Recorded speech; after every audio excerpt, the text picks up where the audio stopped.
ሰላም ወደ አድማጮቻችን ይህ ያያ ስፖርት ነው። እንግዲህ ዩናይትድን በሚመለከት መረጃ ተመልሼ መጥቻለሁ። እንግዲህ ጂኤምኤል የእንግሊዝ ፕሪሚየር ሊግ የዳኞች አስተዳደር ኃላፊዎች እንግዲህ ሃዋርድ ዌብ የምታውቋቸው ብዙ ጊዜ ከፈርጉሰን ጋር በነበራቸው ግንኙነት ይታወቃሉ።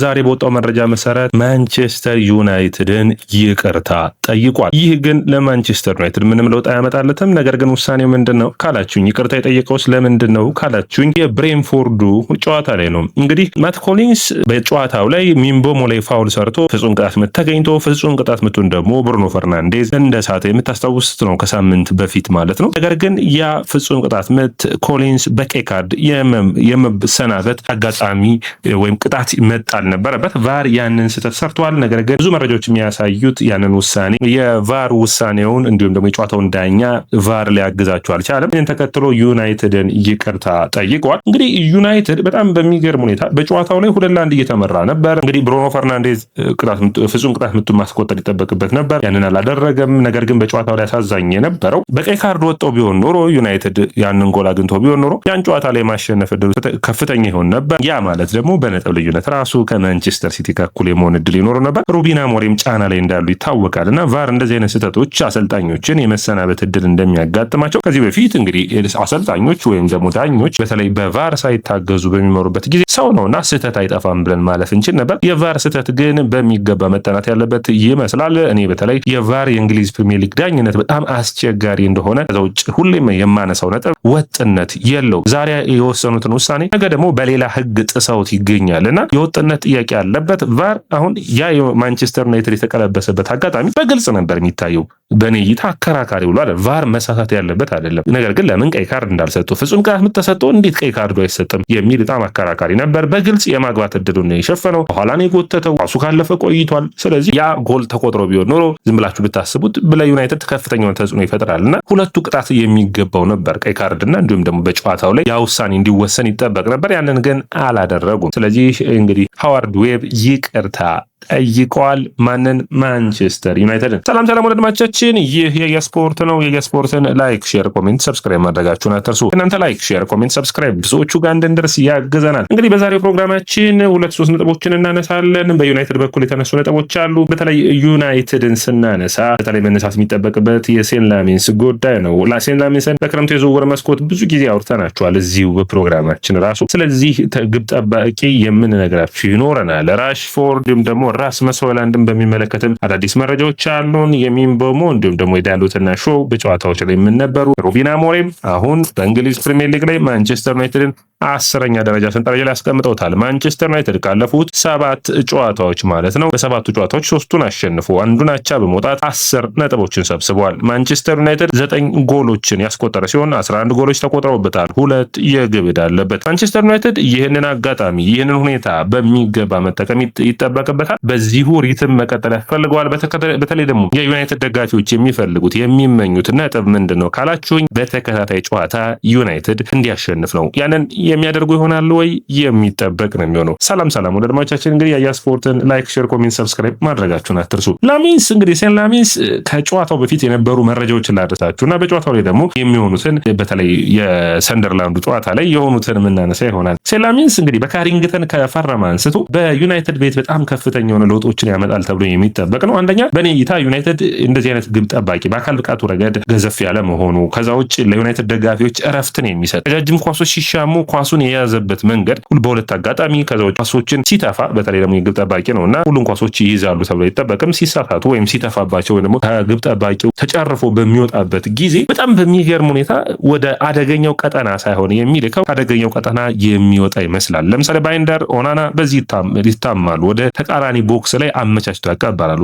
ባይንደር የብሬንፎርዱን ጨዋታ ላይ ያየነው ነው። በጣም በተለይ ሁለተኛው ጎል ቲያጎ ሲያስቆጠር በሚገባ አሲስት ያደረገው እስከሚመስል ድረስ ነው ጥፋቱን ያጠፋው። አሁን ግን ዩናይትዶች እነዚህን ውሳኔዎቻቸው ላይ እንግዲህ የላሜንስ መምጣት ጥሩ ውሳኔ እንደሆነ እያሳየ ይገኛል። ነገር ግን ሴን ላሜንስ በአሁኑ በዘመናዊ እግር ኳስ ውስጥ ግብ ጠባቂዎች በሁለት ይከፈላሉ አይደለ? አንዳንዶቹ ኳሶችን ማስቀረብ ጎበዝ ናቸው። ሁለተኛው ግብ ጠባቂ ደግሞ ኳሱን ዲስትሪቢዩሽን ወይም ደግሞ ኳሱን ስርጭት በኩል ጥሩ ናቸው። ስለዚህ አሁን በሁለት ከፍለን በምናይበት ጊዜ ኦናናና ደህያን የሚያስታውስ ነው። ኦናና በምን አይነት ክህሎት ታስታውሳለህ ካላችሁኝ ኳሱን በስርጭት በኩል ኦናና በእግሩ በመጫወት በኩል የሚጠይቅ አልነበረም። ነገር ግን ደህያ ደግሞ ኳሶችን በማቆም ረገድ ተመራጩ ግብ ጠባቂ ነበር። አሁን ዩናይትድ ዩናይትድ ከሴን ላሜንስ ኳሶችን ማስቀረት ያገኛል። ምንም ቢሆን እግሩ የመጫወት አቅሙ እንደ ሁለተኛ ነገር የሚጠየቅ እንጂ የመጀመሪያው ማንም ግብ ጠባቂ ኳሶችን የማስቀረት ብቃቱ ነው እንደ መጀመሪያ ነጥብ ሆኖ መነሳት የሚጠበቅበት። ከሴን ላሜንስ ደግሞ ዩናይትድ ይህንን በሚገባ አግኝተዋል። በተለይ ኳሶችን የሚያረጋጋበት መንገድ፣ ኳሶችን ዲስትሪቢዩት የሚያደርግበትን አቅም ደግሞ ማሻሻል ያስፈልጋል። ይህ ግብ ጠባቂ ለዩናይትድ በሚቀጥሉት ዓመታቶች ወሳኝ ግብ ጠባቂዎች ይሆናሉ ከሚባሉት ውስጥ አንዱ ነው። በእንግሊዝ ፕሪሚየር ሊግ አሊሰን ቤከርን ያየ ሰው በተለይ አሊሰን ቤከር ኳሶችን የሚያስቀርበት መንገድ፣ ኳሱን ዲስትሪቢዩት የሚያደርግበት መንገድ በጣም የተለየ ተጫዋች እንደሆነ ይታያል። ዴቪድ ራያም እዚህ ጋር መነሳት የሚጠበቅበት ነው። ነገር ግን ሴን ላሜንስ ከነዚህ ግብ ጠባቂዎች የተለየ ትምህርትን የሚያገኝ ይሆናል። በካሪንግተን አሁን ሁለት ነገሮችን እየሰራ የዩናይትድ ኃላፊዎችን የዩናይትድ ተጫዋቾችን አስገርሟል። አንደኛው በሚገባ ጠንክሮ እየሰራ ነው። በአካል ብቃቱ ረገድ ለእንግሊዝ ፕሪሚየር ሊግ ዝግጁ እንዲሆን በሚገባ ዝግጅትን እየሰራ እንዳለ ይታያል። ጥሩ ስራ እየሰራ እንዳለ እንዲሁም ደግሞ አሰልጣኙም ሙሉ እምነቱ እንደሚሰጠው ይጠበቃል። ሁለተኛው ደግሞ ስቶፒንጉ ጥሩ ቢሆንም ወይም ደግሞ ኳስ የማስቀረት አቅሙ ዲስትሪቢዩሽን ላይ ደካማ ስለሆነ ትሬኒንግ ወይም ከስልጠናዎች ማለቂያ በኋላ እዚህ ላይ በሚገባ እየሰራ እንደሚገኝና ቀድሞ ገብቶ ስልጠናዎችን ማለት ነው ቀድሞ ፈጥኖ የሚደርሰው እሱ ነው፣ ዘግይቶ የሚወጣው እሱ ነው። ስለዚህ ይህ ለዩናይትድ ቤት ጥሩ የሚባል ነው። ከዛ ውጭ የተረጋጋ ግብ ጠባቂ ነው እና ዩናይትዶች ለረጅም ጊዜ ነው የተረጋጋ ግብ ጠባቂን አግኝተው ከማያውቁ ኦናናም ቤንደርም ስህተቶችን በግልጽ ሲሰሩ ይታያል። ይህ ግብ ጠባቂም ስህተት አይሰራም ማለት ሳይሆን የራስ መተማመንና በጭንቅላቱ ረገድ ምን ያክል ለዩናይትድ ዝግጁ ነው የሚለው ሁኔታ መነሳት የሚጠበቅበት ነው። ባለፈው እንደነገርኳችሁ የሰንደርላንዱ ጨዋታ ላይ በጣም ኳሶችን የያዘበት መንገድ ረጅም ኳሶቹን በጣም አስደሳች ነበር። ለዩናይትድ ደግሞ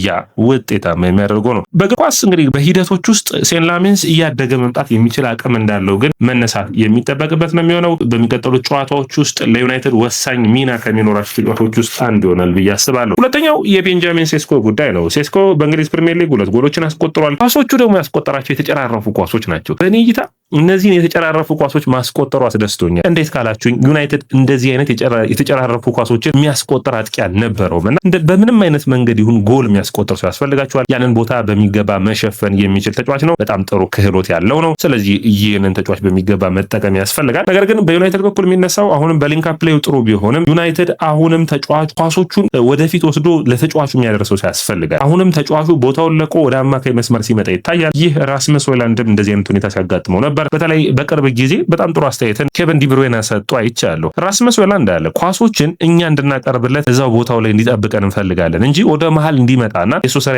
እንዳልሆነ ስፔሶችን መፈለግ ላይ እንዲያተኩር አይነት አስተያየትን ሰጥቶታል።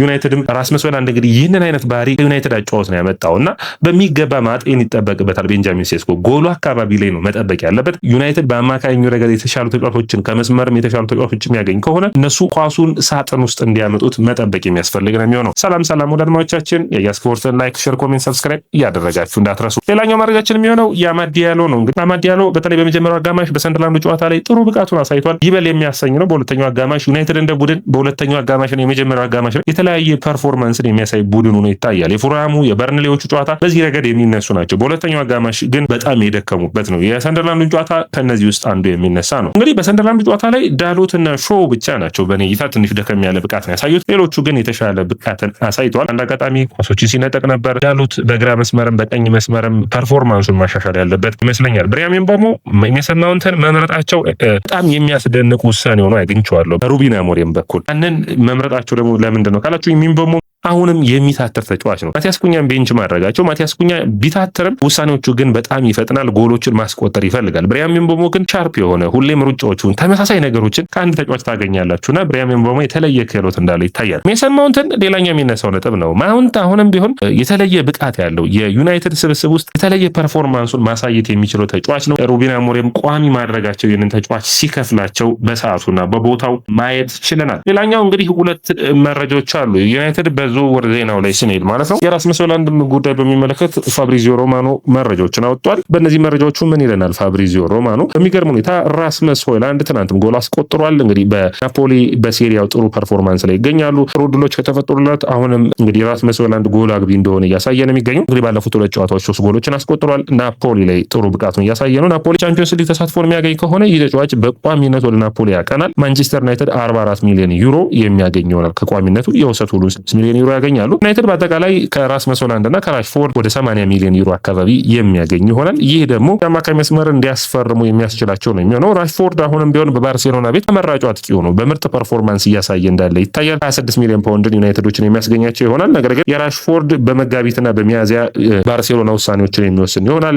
በሌላኛው በኩል ግን የራስመስ ሆይሉንድ ግን ካሁን በኋላ ቋሚ ሆኖ የዝውውር የመሄድ እድሉ ሰፊ ነው። በቅርብ ወራት እንግዲህ ናፖሊን ተጫዋች ቋሚ ዝውውር የመውሰዳቸው ነገር እርግጥ እየሆነ መጥቷል። የሁለት ተጫዋቾች መልቀቅ እንግዲህ ዩናይትድን የአማካይ መስመሩ ላይ እንዲጠናከሩ የሚያግዝ ነው የሚሆነው። እዚህ ቦታ ላይ ደግሞ 2 እና 3 ተጫዋቾችን ለማስፈረም ይፈልጋሉ። በተለይ ግን አሁን የሚታየው አንደኛው እንግዲህ አዳም ዋርተን ነው። ሁለተኛው ደግሞ በቦታው ላይ ተመራጭ የሆነውን ካርሎስ ባሊባ ነው። ስለዚህ በጥር አንዱን ተጫዋች የማስፈረም አቅም ይኖራቸው ይሆን እንግዲህ የምናየው ይሆናል። ሰላም ወደ ተመልካቾቻችን፣ ይህ ገያ ስፖርት ነው። ገያ ስፖርትን ላይክ፣ ሼር፣ ኮሜንት፣ ሰብስክራይብ ማድረጋችሁን አትርሱ።